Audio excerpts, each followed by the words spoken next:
Hello? Hi, Jerry. Okay. Is that Stacy? Yes. Is anybody not going to be here today? Nope, I think we're all set. I don't see Mr. Schulte or Mr. Zanetti yet, but the rest are here. Are we doing audio or video or just audio? Audio. I have two PowerPoints to share this evening. Okay.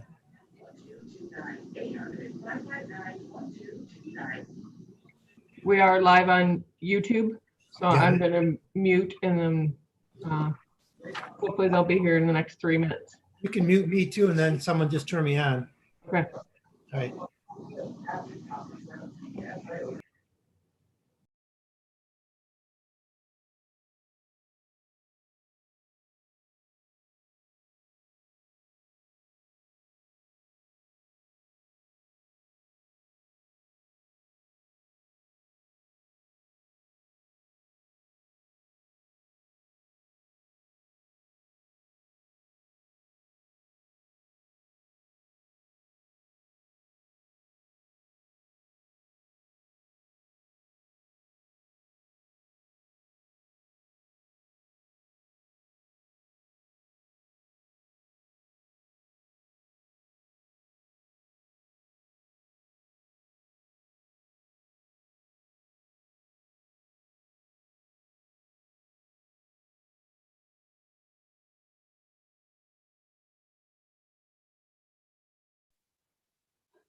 Hello. Hi, Paul. Good evening. We have everyone. We're just going to wait about 2 minutes and then we'll get started. Sure. Are we doing videos or are we just doing audio tonight? Just audio. I have two PowerPoints to share. Got it. Okay. Thank you. I'll put back on mute.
Good evening, everyone. This is Stacy Denowith, Superintendent for Warren Woods. I want to welcome you to tonight's meeting. This is just a reminder that this meeting is being streamed live to YouTube, which causes a bit of a delay. So if you are interested in speaking at public expression, I would suggest that you call the number now that is on your agenda and listen to the meeting from your phone instead of the computer, because it does cause that delay. So if you are interested in speaking at public expression, you would dial 646-558-8656 and then enter the meeting ID that is on the agenda, which is 842-1338-3629. And the passcode is 794090. We are all set, Mr. Green. Okay, I'll call this meeting to order for November 23rd. I'll do the roll call vote. Green present. Mr. Schulte. Schulte present. Ms. Walsh. Walsh present. Mr. Zanetti. Zanetti present. Mr. Barkey. Barkey present. Mr. Fitzpatrick. Patrick present. Mr. Hiller. Hiller present. Okay, we establish a quorum, do the Pledge of Allegiance. I pledge allegiance. To You guys to with me? America. Yep.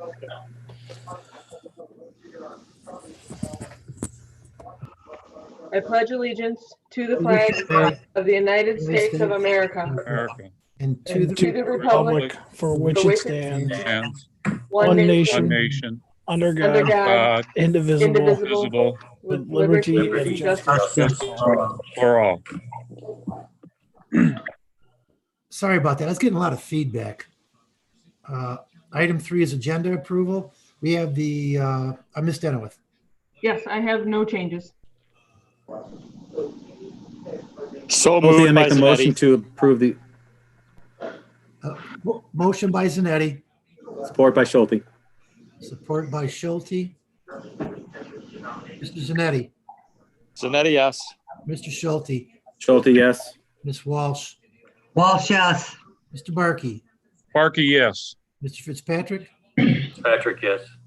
Mr. Hiller, Hillary, yes. Green, yes, the motion carries. Item 4 is the minutes from November 9th. As we can do the closed session as well. We'll do them together. Was anybody absent last meeting?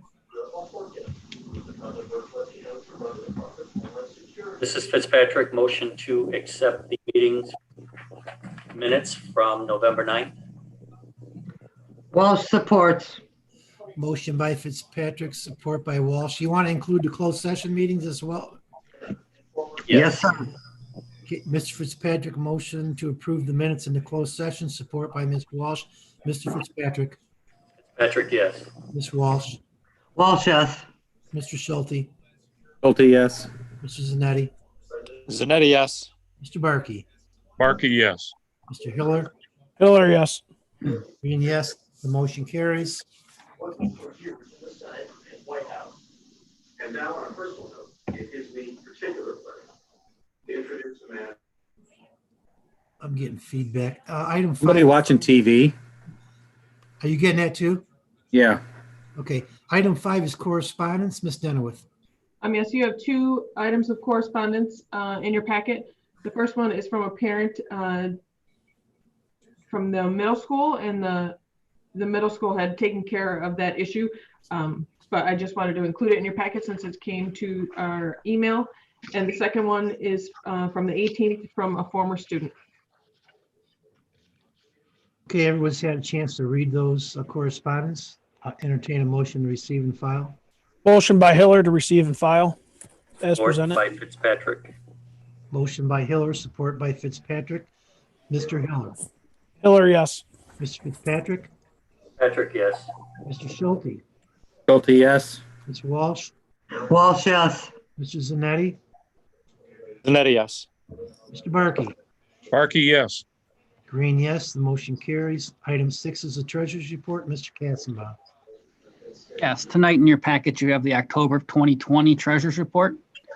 Start by taking a look at the general fund.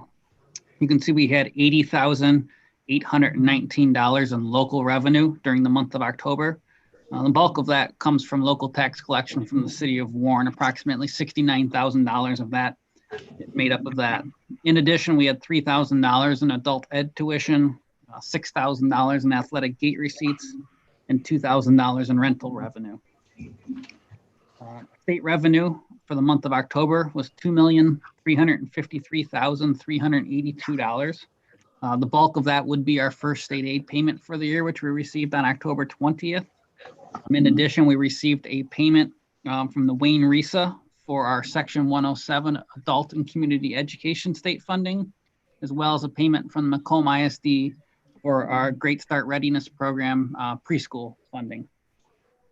Incoming transfer line of $698,363 is our payment from the county enhancement millage for total revenue for the general fund in the month of October of $3,132,565. Disbursements for the month of October totaled $4,119,455. And across all the funds we're looking at tonight, you will see what would typically be higher than normal expenditures for the month of October because of the way the calendar fell this year, we did have 3 payrolls fall within the month of October.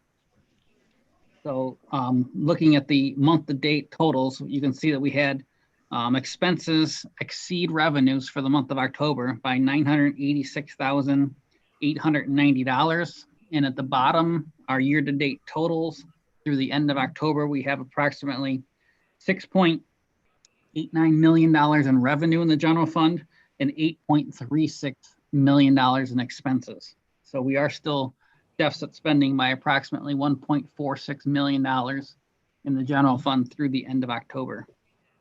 In the food service fund, again, operating in the mode that we are operating in right now, you can see we have very little local revenue, only about $3,084, the bulk of what is coming from a la carte sales, which would be sales from students who have received their lunch and have gone back up, some of our in-person students, to purchase additional items.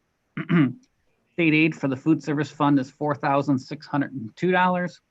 And then the bulk of the revenue so far this year that has come in through the food service fund is all federal revenue from the National School Lunch Program for the running of our food service program the way we're currently running it, all being via claims for $135,971. And at the bottom down there, through the end of October, our food service fund has received $331,070 in revenue, and we have $357,921 in expenses. And then the last fund we'll take a look at tonight would be the ISD Centers Program Fund. $115,207 is this fund's portion of state aid.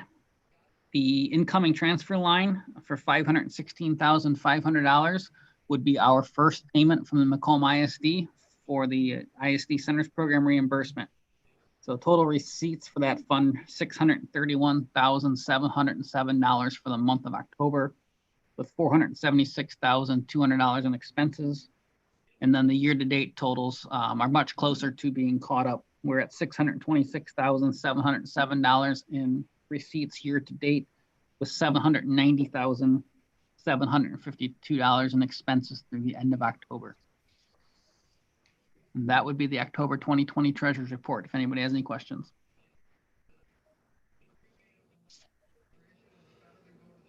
Neil, this is Scott Hiller. I just had one question. With the school lunch program, the National School Lunch Program, is that, would you say, roughly balancing out from what we would usually be getting from the local revenue from the normal sale of lunches? It's pretty close. You know, I went back and took a look. Last year in October, our local revenue in total was about $52,600. And we had federal revenue that was over 160 or close to $161,000. So the revenue in total continues to be down.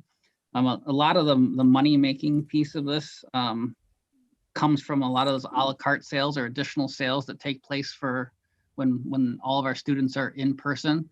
So the reimbursement rate will never make up for that amount. So it's not quite offsetting completely, but it is getting us fairly close. It's just hard to kind of judge the numbers right now. I don't think, from looking at the reports that I've gotten so far, it does not seem that the number of students that we have online are nearly that number are coming to utilize the pickup lunch service we are offering. So our total claims in total appear to be down because I believe a lot of our online learners are not coming up to school to pick up a lunch and utilizing that service. And so we're not seeing the claims revenue come through from that either. Okay. Question on that. Are we serving lunch in all buildings now that all buildings are virtual, or are we still just at the ad center? We're continuing at the ad center, but now that all buildings are virtual, we opened back up the Warren Woods Middle School site like we did all last summer to utilize the auditorium parking lot. So we're running both sites now. Okay. Great. All right. Thank you. You're welcome. Anyone else? Okay, that's a report. Thank you, Neil. You're welcome. Item 7 is payment of the bills. Yes, tonight I'd like to pay the following bills. 2018 bond, $3,818.05. 2020 bond series 1, $10,433.49. It's a motion by Walsh, Support by Schulte. support by Schulte. Any questions? Ms. Walsh, Walsh, yes. Schulte, Yes. Mr. Zanetti, Zanetti, yes. Mr. Barkey, Barkey, yes. Mr. Fitzpatrick, Fitzpatrick, yes. Mr. Hill. Hiller, yes. Green, yes, the motion carries. Item 8 is old business. There is none. Item 9 is new business. Do we have our student reps, Ms. Denowith? We do. We have Kara and Hannah here with us. Awesome. Hello. Hello. Hello, ladies. Hello, Hi, ladies. girl. How's Yeah. everyone? So we don't have much, but the class officer votings for all grades started this morning and they will all close on Sunday of next week. Since we really don't have anything, since we just switched back to all remote learning, we want to know if you guys have any questions, like see how it's going and all that good stuff. So do you guys have any questions for us? Does anybody have anything?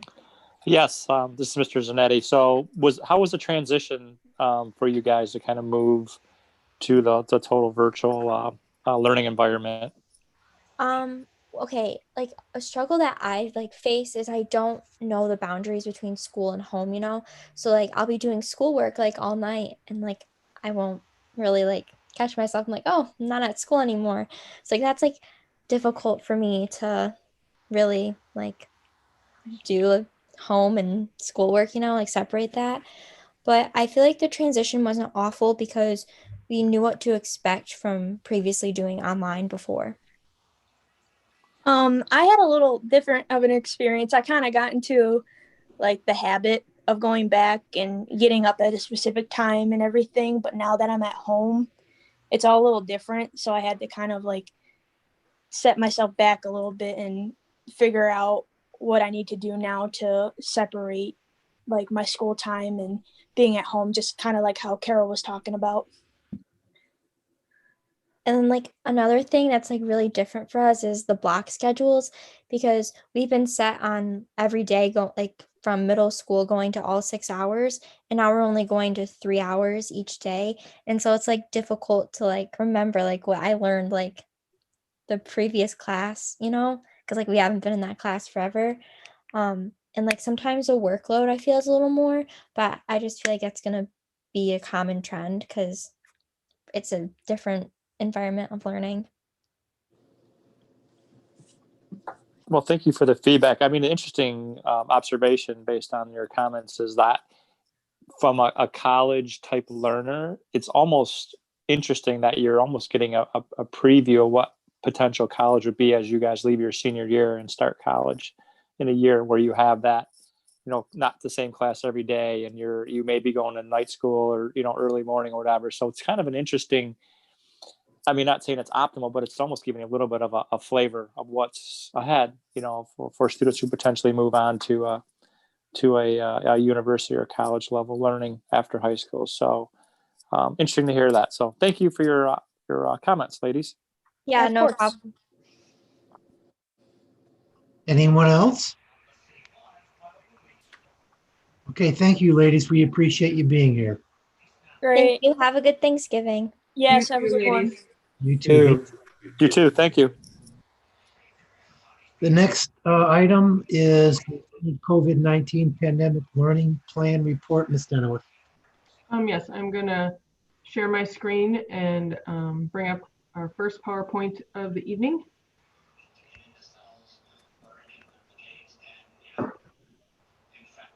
Can you see that? I do not. I do not. How about that? There you go. There we go. Okay, just a reminder that at every 30 days, the board has to recommit to our extended COVID-19 learning plan. So this slide was one that we shared last time to discuss our reconfirmation every 30 days. We have to talk about how instruction is going to be delivered. We have to give time for any public comments from parents that want to call in and give us information about our extended learning plan. And then we also have to review our weekly two-way interaction rates. As we discussed before, that's how many times in a 1 week period there are two-way interactions between a teacher and a student. So our changes to our delivery of instruction are a bit different this time based on the feedback and the order that we got from the Michigan Department of Health and Human Services. So right now what we are recommending is that preschool, we have no changes. We have a small amount of students that come to this building for preschool over in our daycare area. And we are recommending that they stay open since our daycare will be staying open so that our families can continue to work and utilize that service. So our preschool is planning on staying in session for the next 2 weeks. As you know, our K-5 is flipped to remote for our face-to-face students for 2 days this week and then 5 days next week through December 4th. And then same for our middle school, the remote learning for our current face-to-face students through December 4th. And then for the high school, based on that order from the Michigan Department of Health and Human Services, our high schools are all remote now through December 8th. So their recommended return date would be December 9th for the high school students.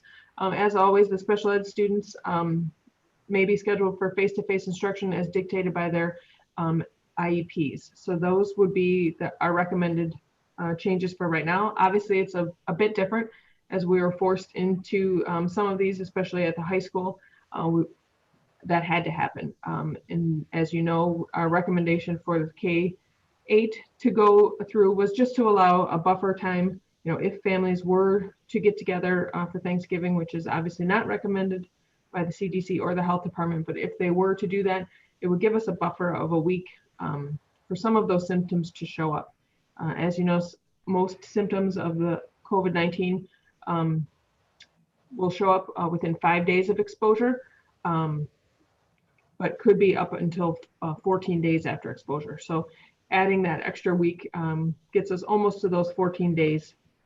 So that's why we recommended for K-8 to be remote through December 4th. Any questions about that?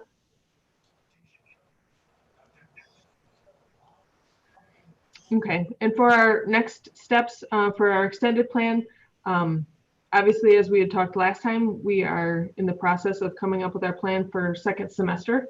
We will open the survey feedback form for parents tomorrow.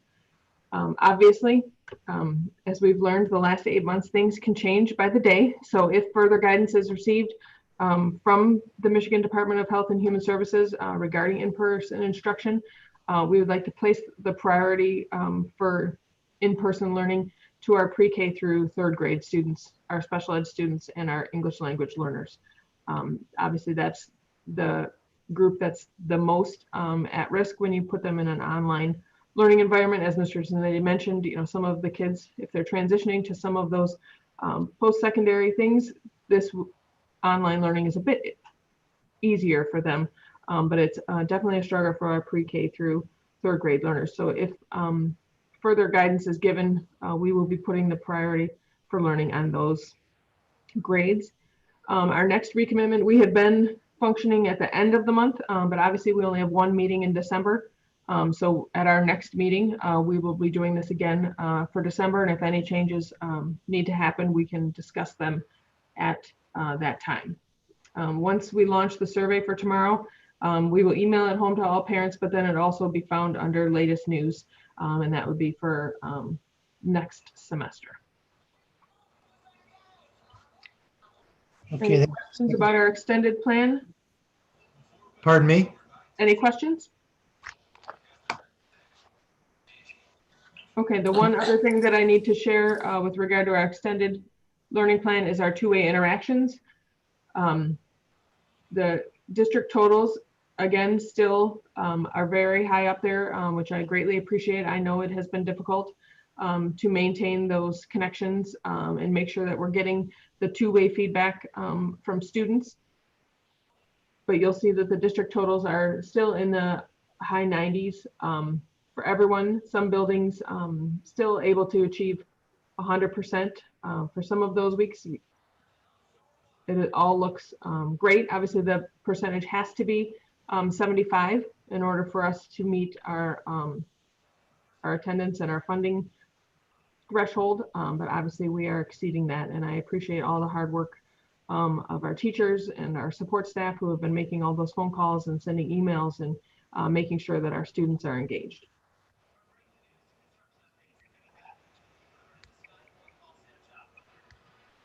Okay, are there any questions on that? This is Trustee Zanetti. Thank you for sharing, Stacy. That's really important to see that we're trying to maintain a high level of interaction between the staff and students, especially through the virtual efforts that are going on. So it's good to have this chart and measure it and then provide the feedback to the board. Thank you. You're welcome. Anyone else? All right, if you don't mind, Mr. Green, I'm going to move on to the second semester piece, which is number 3. Okay, the next item. Okay, Okay. yep. I thought you were kind of like parlaying into that. Yep, so this would be the next one. And then just a reminder for those, if anyone was interested in calling in for public expression, that would be coming up after this item. So if you want to dial that number now, that's on your agenda, now would be a good time. All right, we had discussed in our timeline that we would get together our committees and also review our results from our parent and staff surveys in regard to what we need to do for January. So just to start with the parent survey results, you'll see we got a pretty good response from parents, a total of 1,958 responses, and you'll see the breakdown from buildings, which is pretty representative of our entire district for those parent survey results. We asked a variety of questions, but I've only, I think, 8 or 9 total. So I just pulled out a couple that I thought were the most interesting. Our committees reviewed all of the results, but I'm just going to throw a few things up here. So the first one is, how well is your choice of either in-person or virtual learning going for your child? So some of the questions were based on how it was going for the child, and some for the parents themselves. And you'll see that we're very pleased that about 86% think that it's going better than expected, as expected or better for their child. And so that's based on either if they chose an in-person learning or if they chose virtual. In total, 86% of them thought it was going as expected or better. So that was a good percentage, we felt. Then next one's kind of talked about parent satisfaction. We wanted to judge if parents felt they were getting too much work or not enough work during this time. Obviously, families have a lot going on at home as well. But you'll see that just 78% thought that it was just the right amount happening. So that is a very good percentage as well. And then the next one was, how satisfied are you as a parent with the option that you chose? And so you'll see that about 90% are happy with the option they chose, whether it be the virtual or the in-person. So that is a very good percentage as well, we felt. It kind of gives us an idea of when we plan for second semester, how many people might want to be making changes. Of the parents that are currently in person and their students are learning in person, we wanted to know what safety protocols parents wanted to see improve. Obviously, overwhelmingly, the parents think that everybody is doing a great job, whether it be from cleaning or mask wearing or social distancing. So we were very happy to see that so many of our in-person parents were pleased with the protocols that we're using. Obviously, the cleaning of frequently touched surfaces is our next highest. They just want to make sure that that's happening with the staff that we have in place. And then you'll see that the other section had about 93 responses. And when we looked at those, many of them reiterated the cleaning protocol piece, and many talked about the cafeteria spacing. So there was concerns about how that was done in the cafeteria, and they wanted more information about that. And then some in the other category just wanted the option to choose more than one, but we felt it was important. We wanted to get their overall impression and have them pick just one to start with, and then we could go forward from there. And the last one for the parent piece that we're going to share with you is the parent perception of academic progress. So how do parents feel that their child is doing? Are they making academic progress in the parents' eyes? If we don't count this not applicable one, obviously just 11% are not at all confident.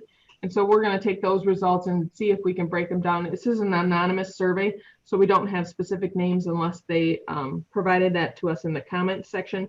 But our principals will break that down and see if we can narrow it to a certain grade level or something like that to see if there's some area that we're mostly concerned with. But overall, parents are somewhat confident. Obviously, we would like that to be much higher, though. I think it's very difficult for parents, especially if they can't see what's happening, or don't, if they're off at work when the student is at home learning and it's all virtual, and they're not seeing stuff come home in a backpack like they normally do. I think that's a big shift for parents. So we will work to reach out to them and make sure that they're seeing those things. Pretty soon they should be receiving their NWA test results, which will give them some idea of where their child started. And then the teachers, when they meet with them and give them feedback on report cards and things like that, will give them a better idea of where the children are going from there. So we took these survey results in addition to our staff survey results, and we reconvened our committees. We had operations, health and safety, instruction, and social emotional. And if we just look to start with the operations committee, our staff had some concerns about social distancing, whether it be in a classroom or in the cafeteria. And their biggest concern is if in second semester, if we have children that are changing from a virtual to an in-person, how might that impact our ability to social distance? Right now we have our class sizes kept pretty low because basically we have 55% of the kids virtual and 45% reporting in person. So if parents are going to make some major changes, how will that impact our classes and our cafeteria? Number two, plan for determining staffing and the number of students that will come face-to-face versus virtual. We may have to change some schedules around in teachers in order to maintain that socially distanced to the extent possible that we've been able to do. So some things might have to change. The biggest concern we've had both at this operations group and then in our instruction group as well is it's kind of like a chicken and egg discussion, which comes first, the chicken or the egg, because when you put out a plan and you don't know what parents are going to pick, it's hard to plan for if any of those classes are going to change because you don't know how many are going to choose to switch or to come in person instead of virtual. So it's hard to lay out a plan and then make changes depending on what feedback you're going to get from parents. Number three, the plan for students to be able to transition between face-to-face and virtual at the elementary and the middle school. When students have to quarantine, some of our face-to-face kids that may have come down with the virus and have to quarantine, it's been difficult for those students to then access that live instruction if they're in a section that is a fully virtual section. So the middle school will be recommending some changes for second semester so the teachers can teach 2 virtual and 2 face-to-face so that the total caseload for those teachers would stay the same, but kids could flow easily from one to the other without missing too much. They would just flip them to a different section, but same teacher, same content, and we think that would be helpful. And then with the elementary, the biggest concern, as I mentioned before, is the class size, that they want to continue to be kept below the traditional contractual class size so we can allow for more social distancing. Other concerns from the operation committee were just regarding transparency, communication, and procedures.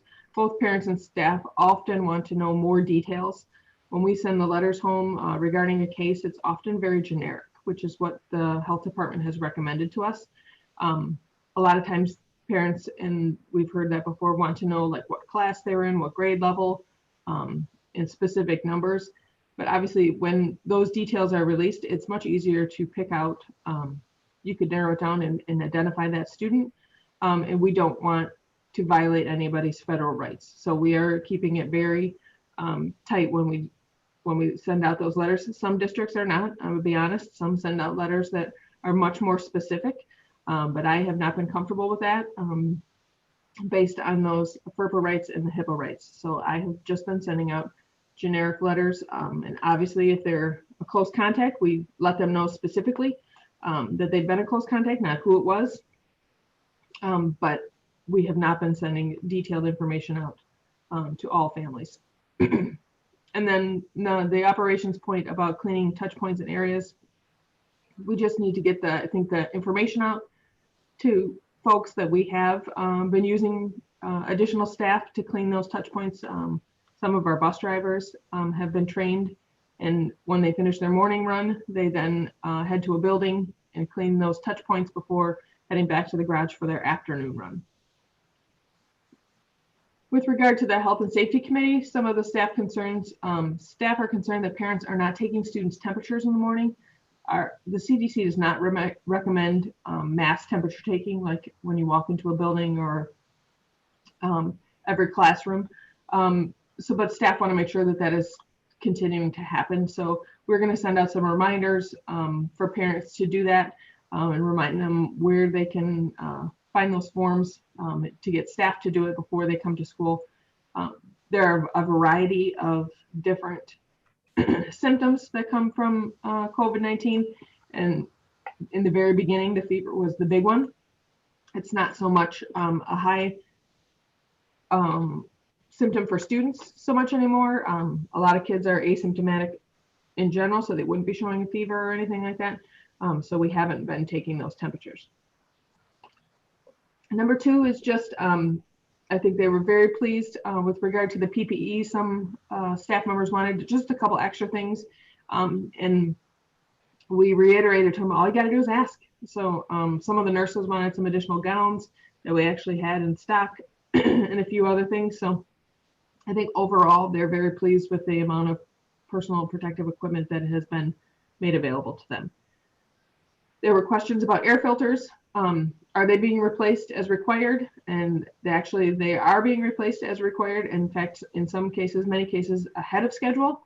And they've also been upgraded to a MERV 13, if that makes sense to anyone. It's a higher grade air filter that than is normally required.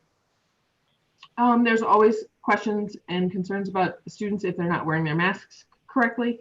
Parents wanted to know how we handled that, and staff members wanted to make sure that we were all being consistent. So we did add some additional signage, large signs in every building about wearing your mask up over your nose and mouth, increasing the communications with students and parents on how important that is. All of our buildings do positive behavior intervention supports. So they were gonna start instituting some PBIS rewards for kids with their proper mask wearing. And then if it gets to a very end and it's a defiant type thing, they will be working with kids who make it all the way through the progressive discipline, and they may have to send students home who are continually told to pull their mask up. A couple other things for health and safety. Each building is currently meeting at the time that they met all the health and safety guidelines for population size and spacing in each cafeteria. You'll see the sign here at the high school. There's little stickers actually quite big stickers for where kids should sit. At the elementary, they're smiley faces. And then depending on the second semester survey results, each building is going to have to reevaluate what those cafeteria designs look like. So if we find that more kids are coming back, it may mean like a tower that we need to put some tables on the commons so kids can eat both in the cafeteria and in the commons, just to spread them out a bit more if we're seeing that more kids want to come back. Again, the class size issue, just to make sure that if we were inundated with in-person students who wanted to return, what we would need to do to make sure that we are implementing social distancing to the extent possible, and balancing classrooms if we can. And then number 7 was just about for health and safety in those shared spaces. Could we add some like dividers to put between those computers? Obviously, we want to be able to use them. There's about 34 to 35 computers in each lab. And if we have a classroom that has 25, we can't do every other and still give every kid access to a computer. So are there some dividers that we could use in those spaces? And the last thing that was brought up by the Health and Safety Committee concerns is they see a difference between what we report on our dashboard, and our dashboard widget is right there in the corner. That's what it looks like, versus some state reporting. And they wondered why our data is different than what they might see on the state website or on the county website. Obviously, we report everything that we can when parents notify us. Sometimes, if it's just a virtual student and they don't come into the building and they haven't entered the building at all this year, parents might not be as quick to notify us as obviously our in-person students. I think the biggest delay, some folks wanted to know why would parents find out before staff if we had a case. And honestly, for that, our administrators are calling each child that may have been a close contact personally. They wanted to call those families and make sure that they connect with them and have all the information they need before we release that information to the general public. And obviously, sometimes parents take it upon themselves to post that information on Facebook or social media before we've had a chance to send out that full letter, because we're, if we're hand calling 20 kids in a class, it could take us some time. So that is where that delay sometimes happens. And the other thing I learned the other day on my call with the Macomb County Health Department is when the health department reports that data to us, they do it by zip code. And obviously, a lot of our students don't live in the district that they attend, whether it be for schools of choice or special ed programming or anything like that. So that leads to some reporting discrepancies because if they're reporting every case that's in 48089, that might be a zip code that's shared between us and East Point and Centerline. So they don't always come up correctly when you look at it that way. The other main thing is, with the rise in cases that we've seen lately, the health department has told us that they are doing the contact tracing and things like that with us, with school districts, and then they're doing it for patients 65 and over, and then any patients that are 0 to 19. They just don't have the manpower to check up on all the other cases in the middle. So they have prioritized schools and at-risk patients. So that could also be a difference between the district reporting and the state reporting. Any questions on operations, health, or safety before I move on to instruction?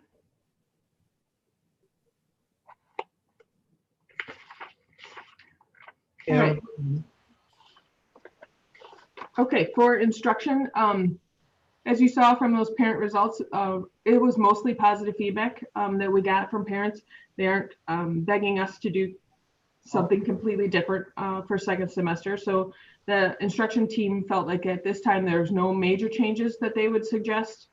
There are definitely some little things that they would like to work out once we get the survey results back from parents.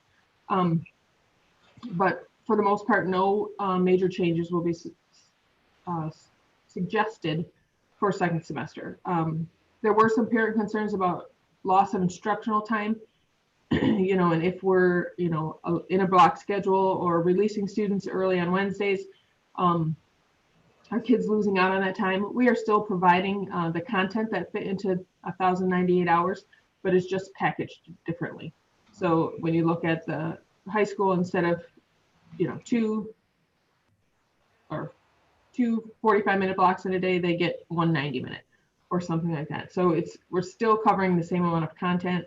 It's just packaged a little differently, maybe not as many projects relating to that content, but all the same content. The instruction committee was definitely wanted everyone to remind parents that teachers and schedules could change at the semester. We know that that's not ideal, but depending on who chooses what, we know that those things could change for second semester. Teachers wanted additional professional development to engage learners in remote engagement for learners in remote learning. And then the reminder for all staff for the need and helpfulness of common pacing. When we see kids that get quarantined, you know, 1 or 2 based on a community contact, not a school issue. But it's important to have, you know, if we have one teacher that's teaching virtually and one teacher that's teaching in person, that they're on the same pace so that a kid can access that material regardless of whose class we direct them to for some of those live lessons. They thought it was important to get more tech videos and guides for parents, show parents where they could see the kids' assignments, show them how to check their grades and things like that, to kind of bring them more in line with participating in that and being able to watch so that they understand where the kids are and where they're going. And then they would like us to communicate a process and expectation for online learners and families, just so that they know, like we talk about those two-way communications, what is expected of kids and families, you know, whether it be, you know, sitting for a live lesson, how many of those live lessons happen a day, you know, how many small group instruction do you have each day at the elementary. So they just wanted to make sure that parents knew if they wanted to switch to a virtual, let's say they're currently in person, they want to switch to virtual, just so that folks know exactly what's expected in that environment, because it is a little different than any of us have ever had to deal with. And then there were a couple things that were just focused on the elementary.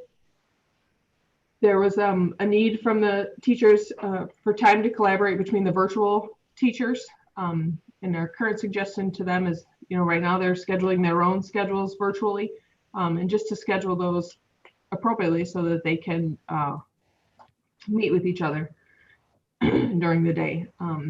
Parents have been disappointed in the lack of specials for virtual learners, and we know that that is a concern, and we are working on it. We are planning to pay teachers a stipend to create and post lessons for those virtual students. So maybe it's a PE lesson or a music lesson or an art lesson that those kids could then access virtually, since they're not coming in to meet with those different specials teachers.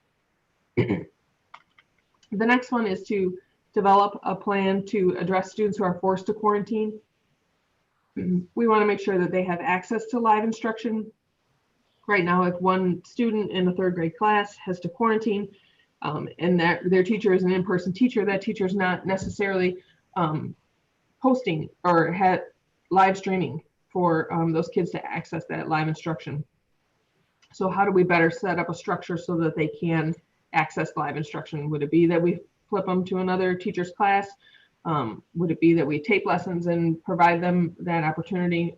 We just need a plan to address those individual situations. Some parents have asked for increased small group instruction. They really like that piece when parents or when teachers just pull a small group together in teams and maybe do reading or some math support groups. Parents are appreciating those and they would like to see those increased. We want to recognize that it might be necessary to modify the schedule for K2 or K3, just because it's so important to have those students in person.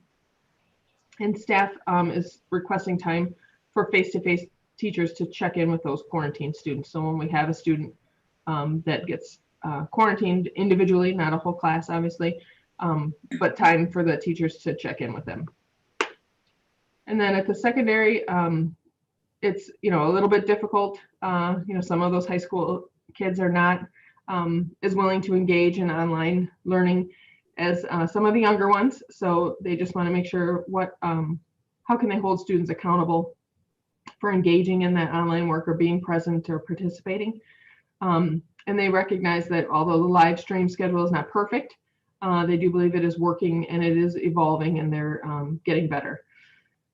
There was also at the secondary, there has been folks on both sides of the argument on should there be a policy requiring students to have their cameras on or off. Currently, we have not required it, just based on privacy, just for kids' comfort with privacy. We don't think that there's ever a legal privacy issue, but just for some kids, they might not want other kids to see what's in their house or things like that. Just so that is concerning. So we haven't come up with a policy on that yet.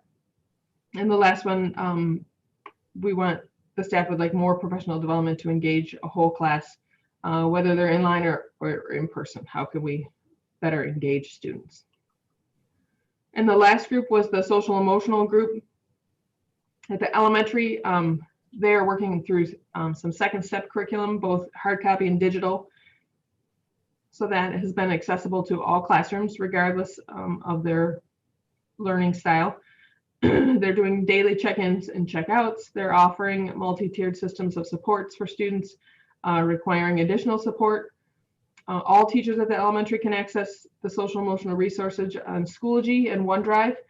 So those are resources that this team has put out there and are accessible to all teachers. And all students also have access to the social emotional learning Schoology course, and parents can also see that. And in there you'll find monthly themed activities regarding feelings and kindness and things like that, and also links to videos, books, and activities. And then at the secondary, we're rolling out a character curriculum at the middle school during advisory. The two counselors at the middle school have advocated for this and are helping rolling it out with the staff. And Warren West Tower is also considering implementing something similar for their social emotional learning. They are doing their check-in, check-out process, and students have been requesting meetings with counselors, the psychologist, and social worker. They're all working through teams for those virtual kids. And then they're doing some whole class and virtual presentations at the middle school, followed up with lessons in Schoology for all students on various social emotional topics. The middle school is doing virtual lunch check-ins with students, and they're offering multi-tiered systems of support in place at all levels at the secondary. Any questions about that before I cover the timeline? All set, thanks. Okay, so just to review, we had our committee work that has happened for the last few weeks. I am currently giving, obviously, the report to you. There is no action that needs to be taken with regard to the second semester. It's just kind of an overview of where we are and what we're going to roll out for parents. We will roll that survey out for parents tomorrow, where they can look at all. I will post this on the web. We also have a very large frequently asked question document that is based on all of the survey results, all the questions that they had, we have answered and posted out there as well. And we're going to ask parents if they want to make a change, that they notify us by December 4th through this survey. And this switch wouldn't take place until January 19th, which is the beginning of second semester, but we just need time to make whatever changes are necessary based on their feedback. And then obviously we would implement those changes for the beginning of second semester, which begins on January 19th.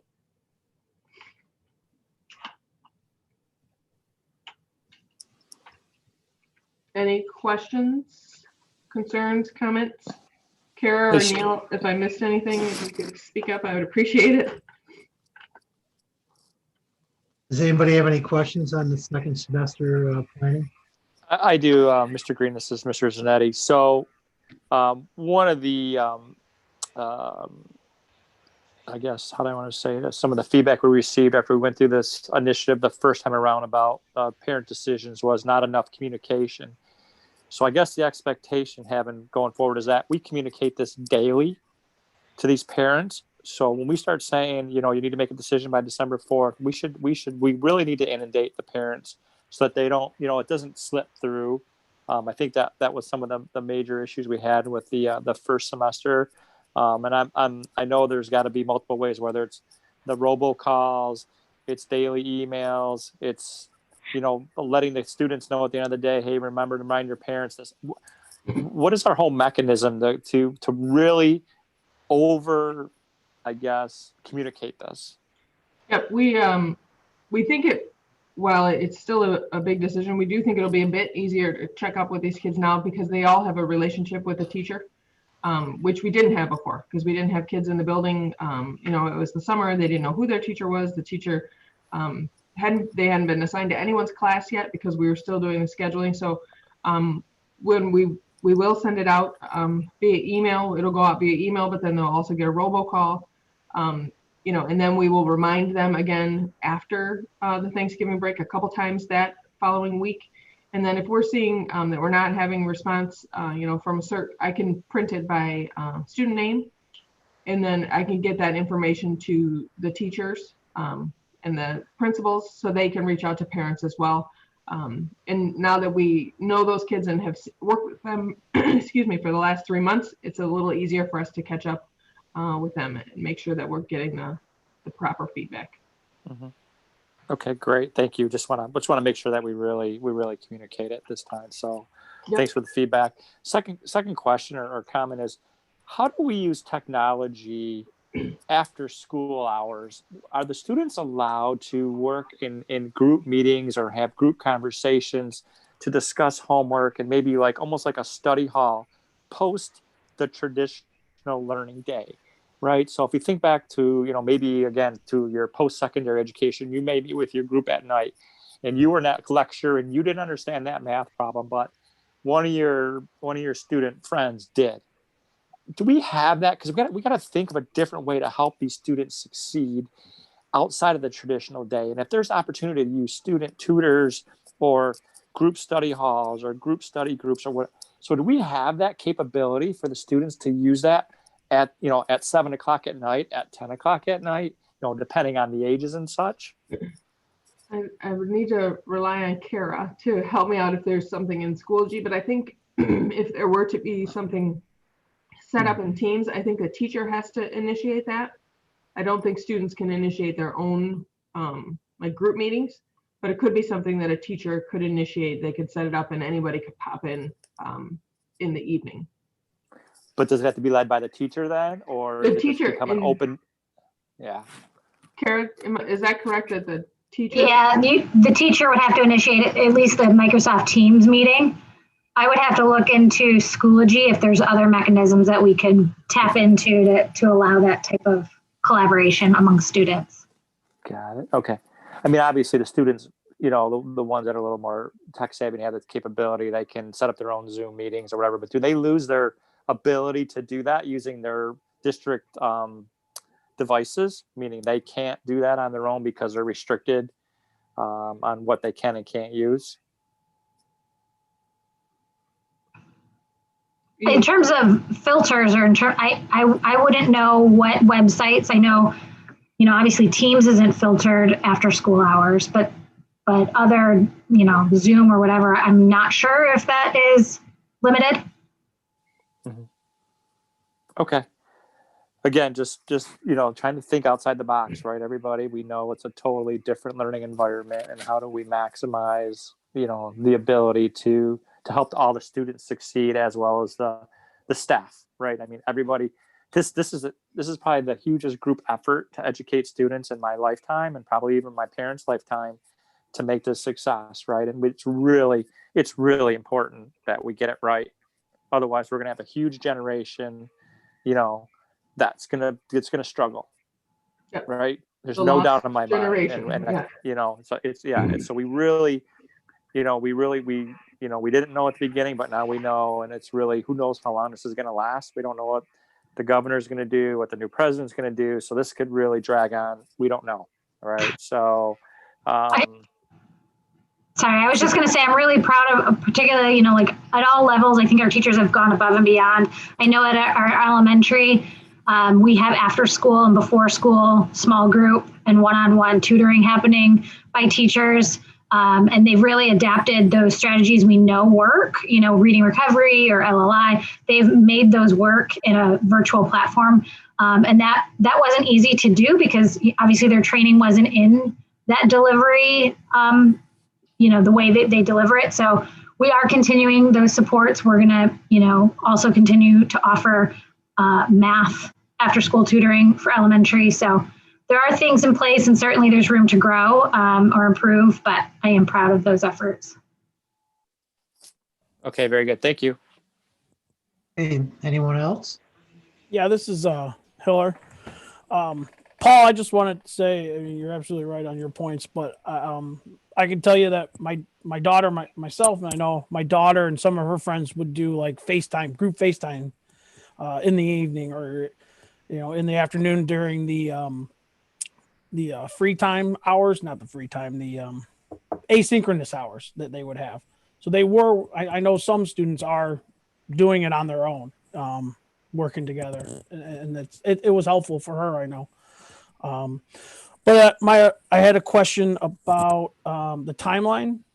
So my only concern is that we're asking parents to make this decision during the health department's 3-week pause. Is there any consideration of that and idea of how that would play out maybe with everything? Yeah, that was obviously we had set the timeline up before they announced the pause, so that wasn't part of our plan initially. So, I think we have to be cognizant of that. Even today on our call with the health department, they don't know what's going to happen in the next. I think our current positivity rate here in the county is nearing 18%, which is very high. We're not quite in level E yet, but we are in D, and as soon as if they were to go up to 20%, that's what puts us in E. So that is concerning. I do think that things might be changing, even if you look at even after spring break. I think if the vaccine is coming and people are able to get that, would parents want to make a decision for maybe 10 weeks instead of a whole semester? So that is something that I'm going to look into. I know at the high school level, we run quarter level classes, so 10 weeks at a time. Historically, at the middle school, we've run just a year-long class. You keep the same teacher for the entire year, but that we switched it at the beginning of the year so that we could accommodate some type of switch like this at the semester. But I need to know if I can break that down even further to perhaps a quarter. Not that I want to keep switching kids around every quarter, but we do know that in-person learning is the best opportunity, and so would parents feel a little more comfortable if it was just a semester, a quarter-long commitment instead of a semester? Okay, thank you. Mm-hmm. Okay, anyone else? So this is Schulte. Just real quick, I'm kind of following up to what Paul said, because I think he made some really good points. I was just wondering if there was a possible way that that our tech supervisor, Mr. Hustek, could find out what limitations or what availability the district provided electronics do have or cannot have, and maybe even considering possibly a communication to parents and students about options that could be made available or that they could look into to do the peer-to-peer group meetings and things like that. Yep. We'll definitely do that. And I don't even know if, like Kara mentioned, if there's an opportunity even in Schoology for some of those things to happen that are student initiated instead of just teacher initiated. And speaking of Mr. Hustek, I know he did reach out to me today, and we have, since the pause began, we have given out more devices even in the last week. So we're up to 1,460, I believe he said, devices that we've passed out to the community.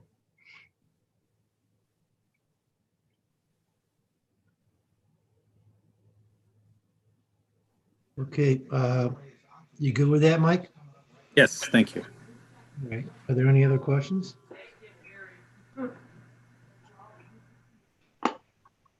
Okay, that's a report. We'll go on to our next item, public expression, Ms. Denowith. Yes, so just a reminder, if you want to speak to the board at public expression, you'll need to dial the number. So 646-558-8656. And the meeting ID is 842-1338-3629.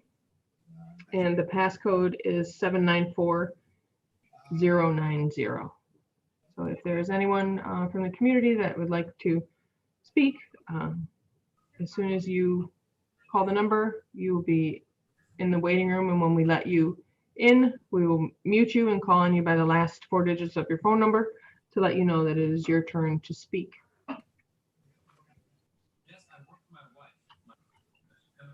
While we're waiting for folks to dial in, I just wanted to say that I sent out an email today thanking our staff just for everything that they've done. We always say that the beginning of the school year till Thanksgiving break is the longest stretch that we have. And believe it or not, we've made it, and we've made it during a pandemic. So they have just done wonderful things, and even reaching out to each other and helping each other and supporting each other when absences do have to happen or things like that. I'm just very proud of the those that have taken on a different role. We talk about our bus drivers or some of our food service people that are picking up extra things to do just to make sure that we are able to offer in-person learning, which we know is very important. And almost 50% of our parents have chose that model, and our staff has definitely stepped up in order to make that happen. So I just sent that email out today thanking them, because it means a lot. So, Mr. Hussick, do you see anyone in the waiting room? I do not. Okay. Okay. Did we give enough time? Yep. Item 11 is new business. That'll be the board action on the extended COVID-19 pandemic learning plan report. Yeah, so this is just the one that addresses that we are keeping the preschool open, that we're currently on a pause for K-8 and through December 4th, and that the high school would then pick up, the K-8 would return on the Monday the 7th, and the high school would return on Wednesday the 9th, according to the Michigan Department of Health and Human Services order. I'll entertain a motion. Motion by Fitzpatrick to accept the reconfirmation of the extended COVID-19 learning plan. Support by Barkey. Motion by Fitzpatrick, support by Mr. Barkey. Any questions? Mr. Fitzpatrick? Fitzpatrick, yes. Barkey? Barkey, yes. Mr. Schulte? Schulte, yes. Ms. Walsh? Walsh, yes. Mr. Zanetti? Zanetti, yes. Mr. Hiller? Miller, yes. Green, yes. The motion carries. The next item is the ratification of the WWEA MEA wage reopener. Ms. Denowith. Yes, I'm going to turn it over to Neil Casabon for this item. Thank you. Back on August 24th, the board had ratified a new collective bargaining agreement with the teachers union. As part of that agreement, we had language built into that contract that agreed to a wage reopener beginning the first week of November 2020. We have sat down and met with the WWA leadership, and both parties have agreed to the terms that were laid out within the existing CBA agreement, which was very specific language, and spoke to the parties meeting and for the sole purpose to finish restoring steps to those members who for the 2020-2021 school year are not on the step they would have been on due to previous step freezes or partial step movement. And so this final ratification will be the final step in making sure that any of our teachers who previously may have been part of a step freeze or had only received a half step as opposed to a full step and as part of a previous collective bargaining agreement will now be fully caught up.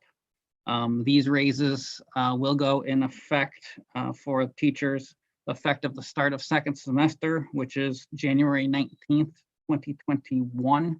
And it is our recommendation that the board ratify the contract wage reopener.